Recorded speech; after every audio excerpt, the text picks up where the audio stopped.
supposed to meet you tomorrow morning for an interview. I wanted to give you my resume so you can take it out before I meet you.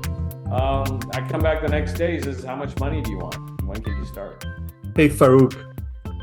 Hey, Yusuf. How you doing, buddy? I'm doing well. So glad we could find this time to have this chat. I've been wanting to have this chat with you for the longest time.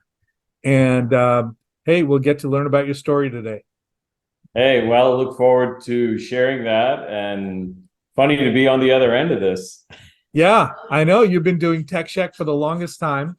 Yeah. And it's your own kind of podcast and show. And now you get to be on the receiving end of questions.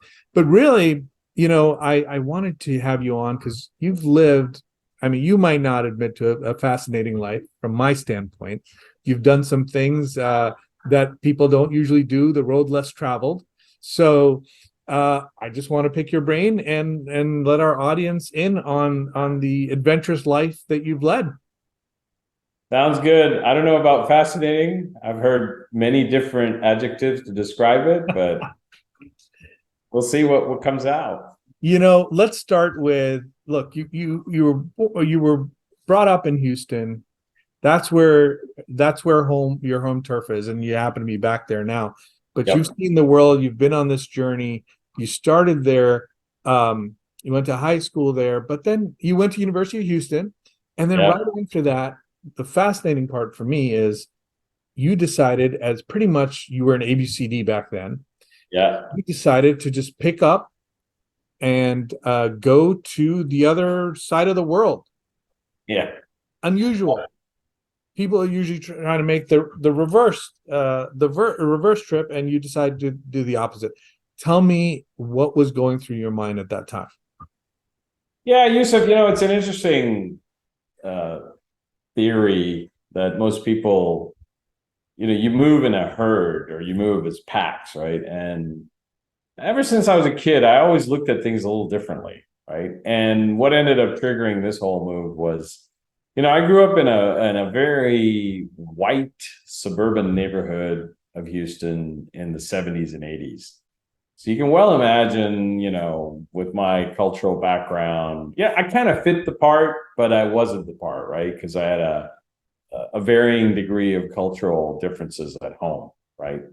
And being a Muslim Pakistani, growing up in this culture and having, more conservative parents, you tended to be in a funny place. So when I ended up graduating from high school, the funniest thing of high school is I was the only Pakistani kid out of a class of 1,600 people at that high school at the time, right? So there was no other Pakistanis in that neighborhood.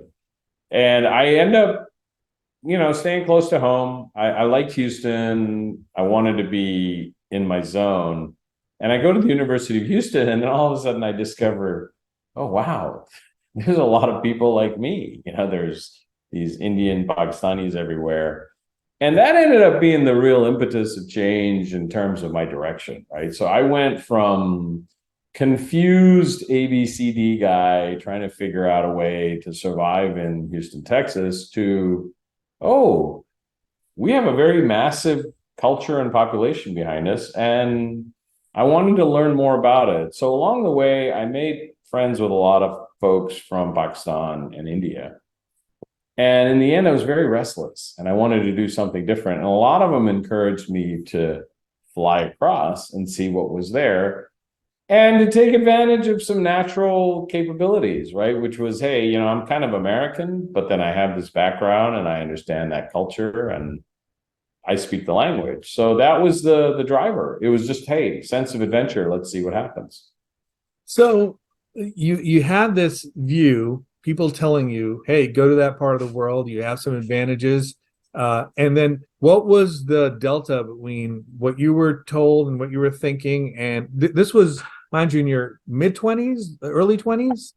Mid-20s. Mid-20s. So, we have a sort of a romantic view of the world a lot of times in our mid-20s. So what was the difference between what you were told and what you dreamt about versus when you landed on the ground? And where'd you land?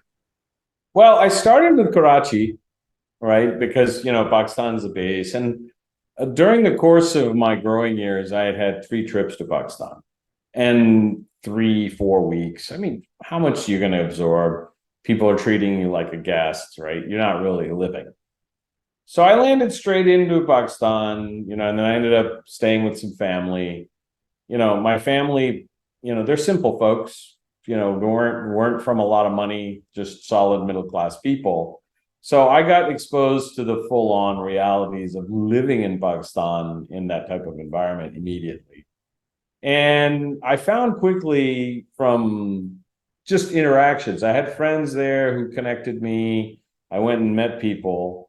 And the first interaction was, what are you doing here? We want to go where you came from. Why are you here? And I think that the question would arise because I didn't really come from an elite environment, right? I didn't have that accessibility or parents who were really plugged in or from a big business, right? So my whole premise was, hey, I want to discover more about my roots. So there are a few people willing to take bets, right? They said, hey, this guy's different, and he can present himself, and so it went from people who were like, get the heck out of here, go back, to, oh yeah, come on down. What ended up boiling down to not working for me in Pakistan, and I got some very solid advice from one of my uncle's business partners, and he was a really sharp guy, and he looked at me and he said, to be honest, I get what you're trying to figure out here, but you're going to be better off in a place like Dubai. And so after a few months of kicking around in Pakistan and realizing this isn't going to work, the financials weren't going to work, the living environment wasn't going to work, I got on a plane and flew to Dubai. Wow. And so tell me a little bit about how the elite in Karachi responded to you. So I got, there's a story that, it's a story for the books, right? So I met this very interesting, and I think it's better to leave the innocent unnamed, but he was a very prolific artist at the time and ran a substantive ad agency.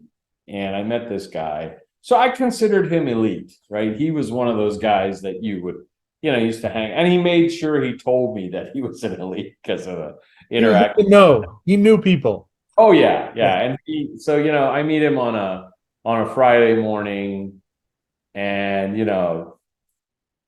this guy's like, he's in mode, right? He's ready to go. He's starting his day, and he's offering me all kinds of stuff first thing in the morning. What do you want to do?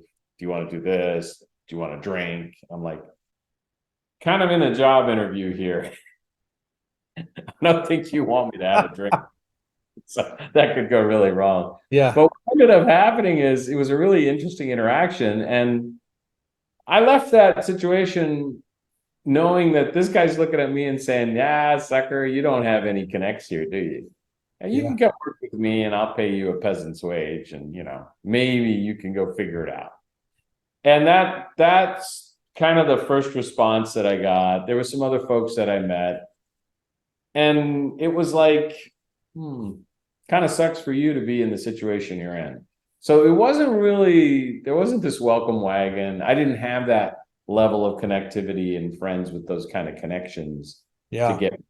So that the was way you were positioned. You were someone in your mid-20s, and that's usually the time where you go kind of like, hey, I don't know what I know. No, give me a shot.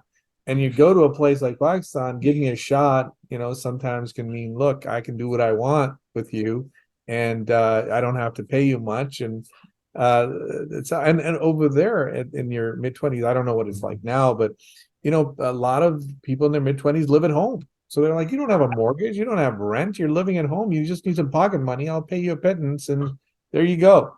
And tell me what you can do. So I'm sure that was an eye-opening experience for you. big time. Wow. And then so Dubai, the promised land. What happened there? You landed, and what happened? Yeah, I had an uncle who was an overseas posting with a local Pakistani bank.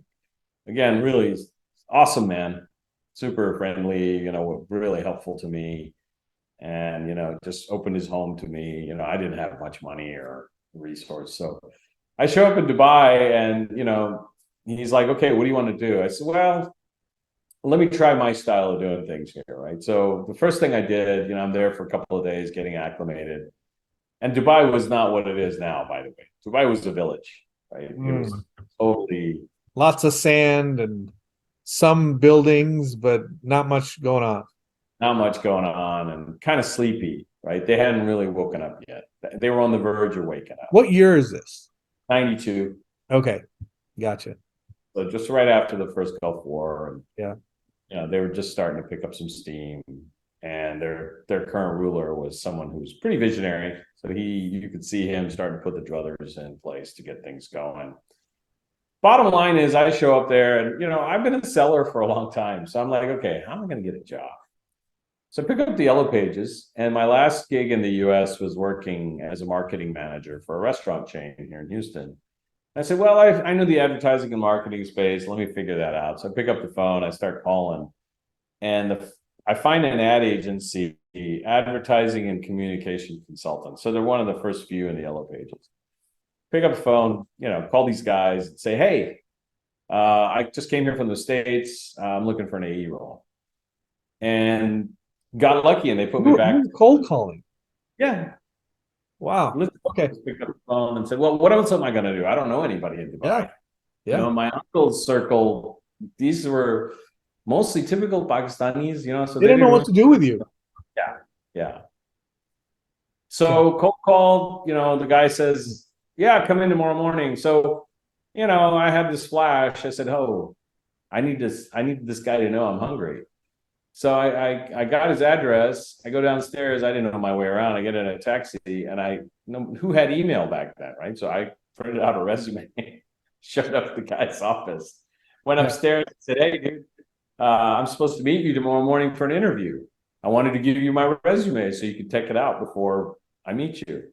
I come back the next day. He says, "How much money do you want? When can you start?" That was the interview. So that's how the journey launched. Wow. Oh, so too good to be true. You're like, hey, I got this job right away. I must be good. And then you started your career. What happened? Not a role. So the A role was pretty cool in the sense that it allowed me to get out and about, right? So I started going around. I met our client base. And the good fortune was one of my first clients was an American guy who ran the local, the Mitsubishi dealer was one of our customers at the time. Wow. And I became pretty friendly with this old American guy who had been out on the overseas trail for years. And he started giving me a lot of business. So I was able to, get going. You established a rapport with this guy, and he was like, all right. Oh, wow. And the person that hired you, was he American or was he local or? He's a Lebanese guy, born and raised in Lebanon, really smart. They're a big part of the business engine in the Gulf. Yeah. Were you married at this time, Faruk? I was about to get married. So that's the twist in the story that came along. And I came back to Houston, and my wife at the time, I said, hey, we're moving to Dubai. And she said, what? I don't want to leave Houston. And I said, trust me, you're going to like this place. And the interesting outcome of that story is she never came back to the US. She's still there. And I ended up said, I don't want to go. And you guys moved to first Karachi and then to Dubai together. And then she got there and she's like, I don't want to go back. I don't want to stay in Dubai. Yeah. Just to correct that, she didn't spend any time with me in Karachi. She just flew into Dubai after I got the job. Gotcha. And then now you're a young couple, you're starting a life in Dubai, you have a job, she was working. So she ended up finding a job working in a Montessori. Okay. And, again, she's very similar to me. She was, she grew up here, a lot of Americanisms, had enough Desi in her, spoke good Urdu, so she kind of figured her way out.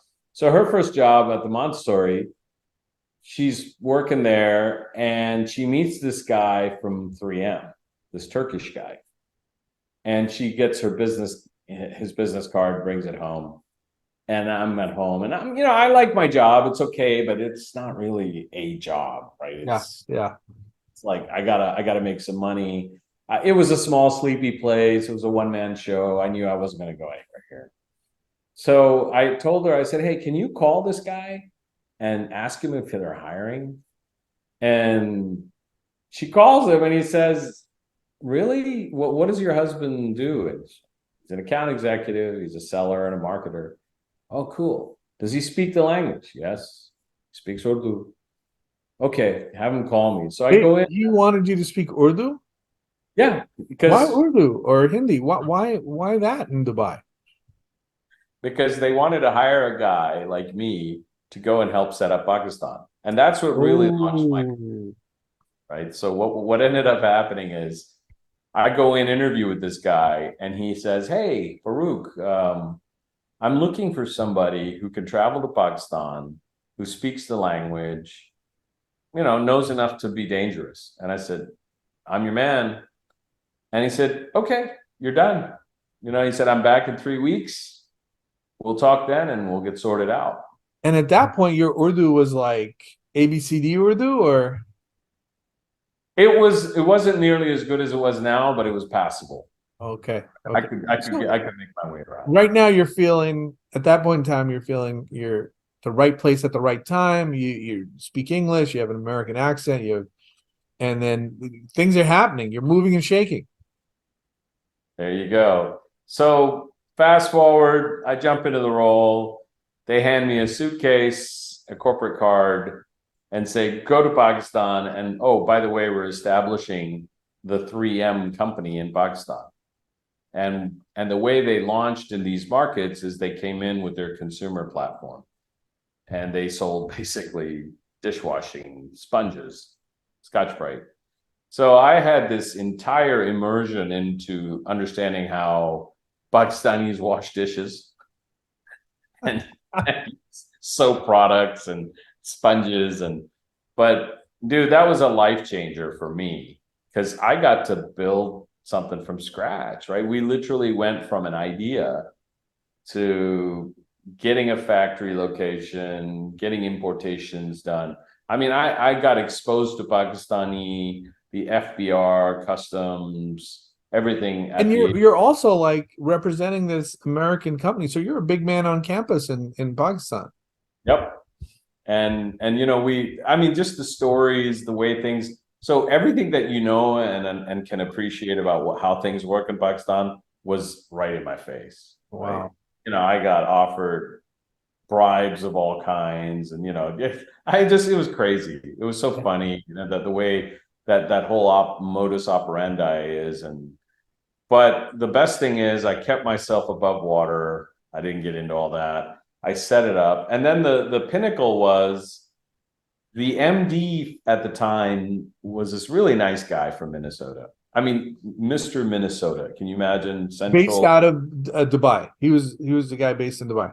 Oh no, he was based in Karachi.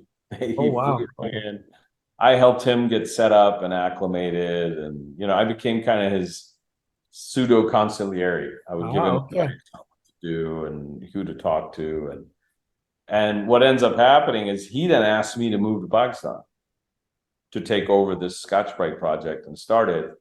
And I said, very exciting. I talked to my wife. She's like, oh, Pakistan, really? I said, hey, it's a good opportunity. So they said, yeah, we want you to go. I said, okay, well, what's the deal? There's only one problem. What's that? Oh, we can only pay you 35% of what you make in Dubai. Oh, that's an incentive. How does that work, right? I mean, you want me to, oh, that's our pay scale there, but your career. I said, thank you. Yeah, thank you. I'll stay right here. Thank you. Yeah. And so you ended up staying in Dubai, and another big break happened. Yeah. So what ended up happening is, so I guess to fast forward through, I finished up at 3M. I figured out that wasn't really what I wanted to do long term. I came back to the US. I did some entrepreneurial stuff here. I worked with my ex-father-in-law, ran his business for a while. And then I said, I'm going to tech. So I went in, started working at AT&T. At the time, my wife had come back with me and she said, I'm ready to go back to Dubai. I love it there. I said, okay. So we end up back in Dubai, and my When you modus, came back, you came back to Houston, I did. and then your wife saying, "Hey, I got a taste of the Dubai life. I need to get back. I can't do this Houston stuff." No, she was ready to go. She Okay. was love it there. I said, great. So I did what I do. I researched companies in Dubai and started faxing over my resume, and I got 3 interviews lined up. Flew to Dubai, got hired by IBM as an account manager, account executive. Came back, moved the family over. My daughter was 2 at the time. And then I ended up staying with IBM for about a year. And then the unfortunate part is at that point, that Desi dream marriage of mine started to kind of go a little sideways. And we just said, okay, this isn't really working. I moved back to the US and she stayed on. Oh, wow.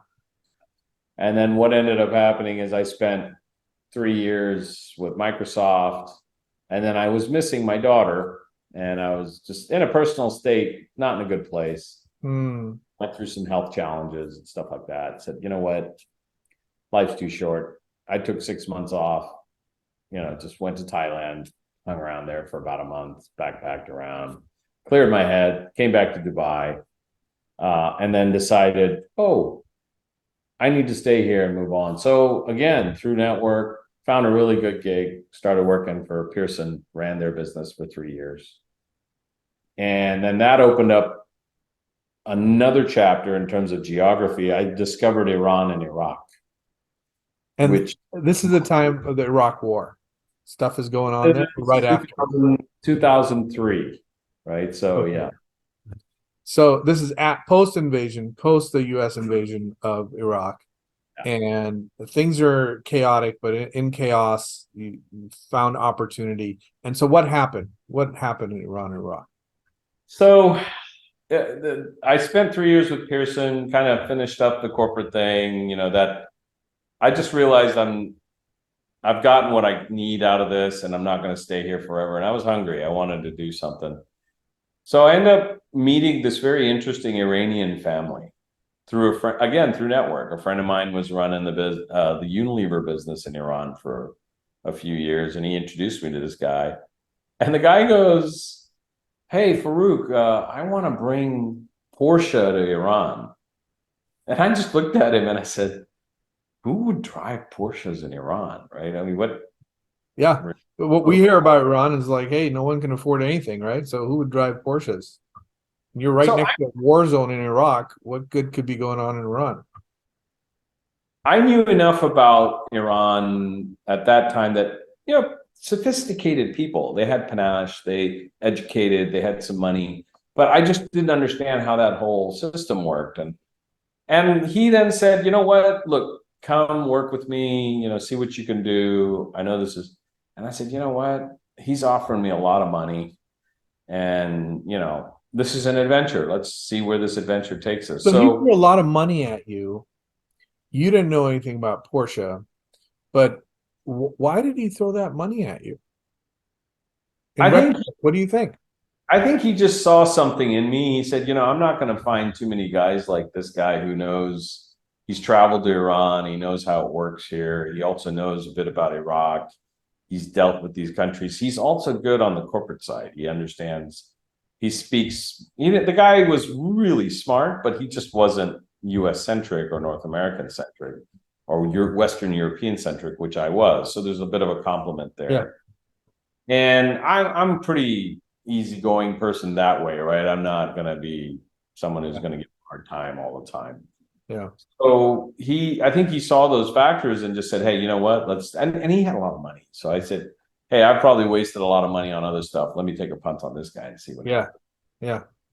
And then so you started your journey about going about bringing Porsche to Iran.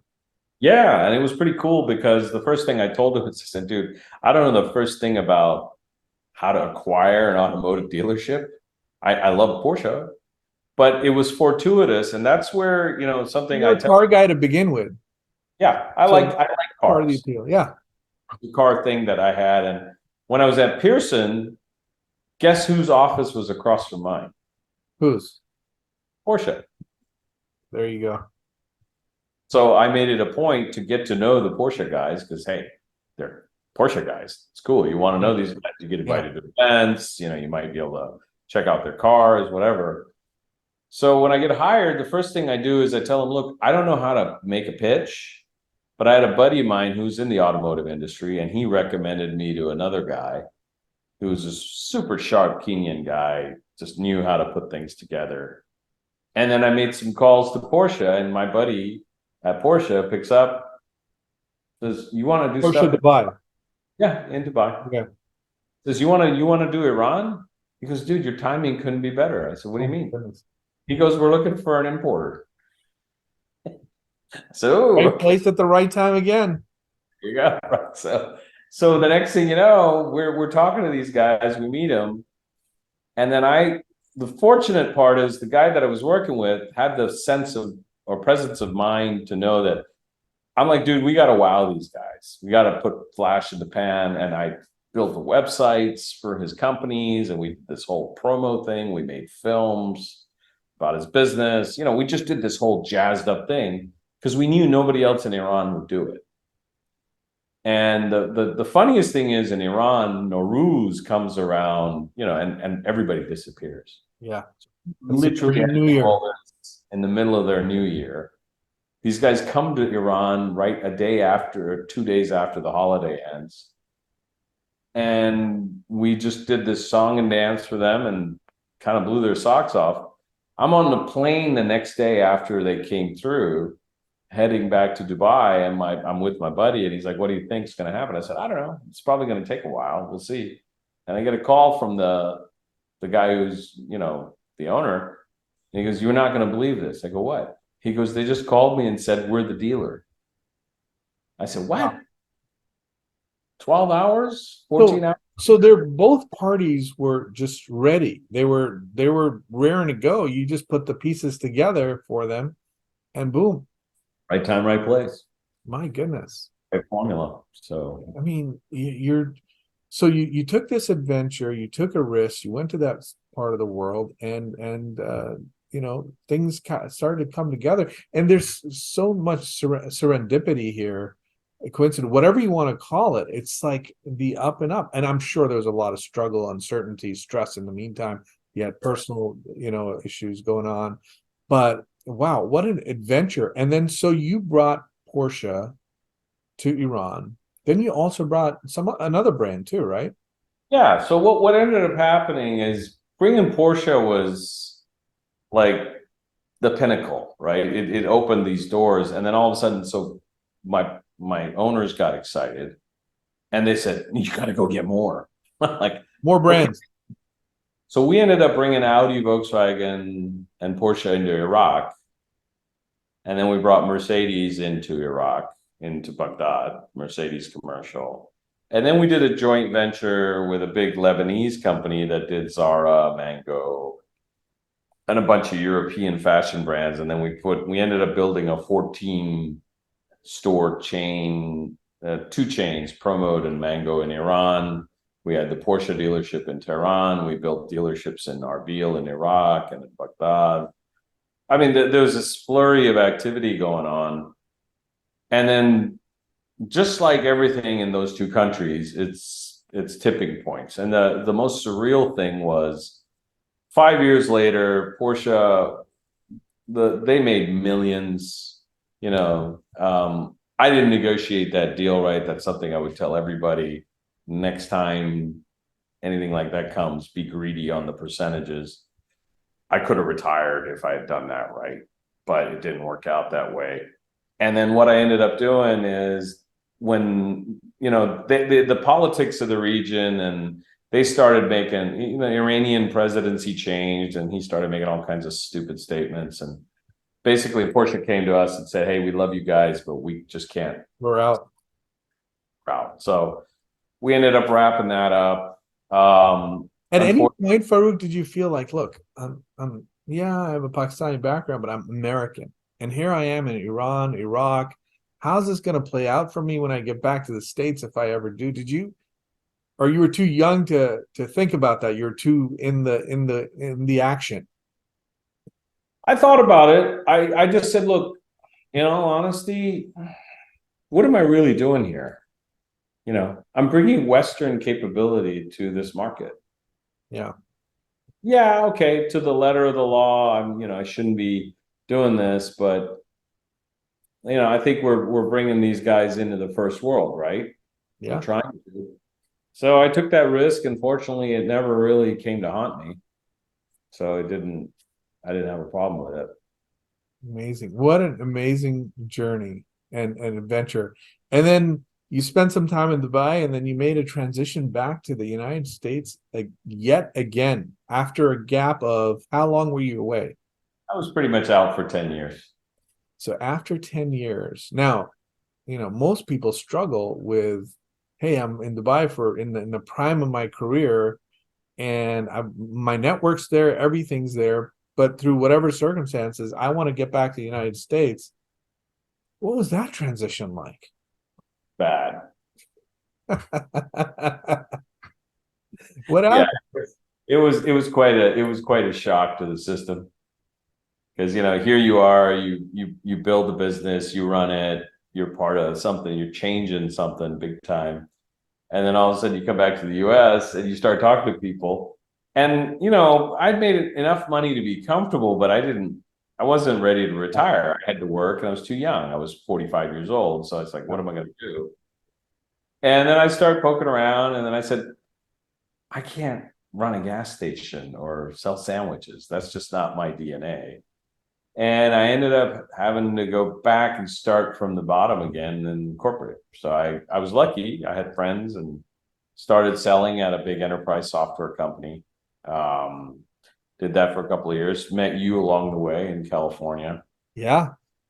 Did a And stint at Salesforce, and and just kind started of an interesting side project called Tech Shack, based on the startup ecosystem in Pakistan, because you still got that bug of that yep. part of the world, and you helped a lot of startups get awareness in North America. And then you've made your way back in software with a company that's about to go public again, and you've reinvented yourself again and again and again. And that's what I admire and respect most about you, Faruk, and your journey. Thank you. And for people in our audience, taking risks, whether yourself or your kids or anyone you're giving advice to or mentoring, taking the right amount of risk and being open to at an early age and being open to adventures. Yeah, it's not the easiest. You have to make a transition back to the United States, and I'm sure that was painful at times, but very possible. And now you're thriving. What is the advice that you give to people based on what you've gone through in your journey, taking those risks and having such awesome experiences? Most people can only dream about these kinds of experiences, right? They just sit on their couch and like, oh no, this is great. I have a steady paycheck and I live here and this is where I'm going to be in suburbia or whatever. And that's my life and I'm going to retire. But the back of a lot of people's heads is like, what if I took a chance? What if I went after these adventures and experiences? So what's the advice that you would give to people? First to people starting out, and then to people who are kind of like us, have played a couple of innings of life and now thinking, look, what's next for me? So those two groups of people, what's the advice you'd give? One thing that I've learned along the way is surround yourself with people that are smarter than you and build your network so you can get the advice from the right people at the right time.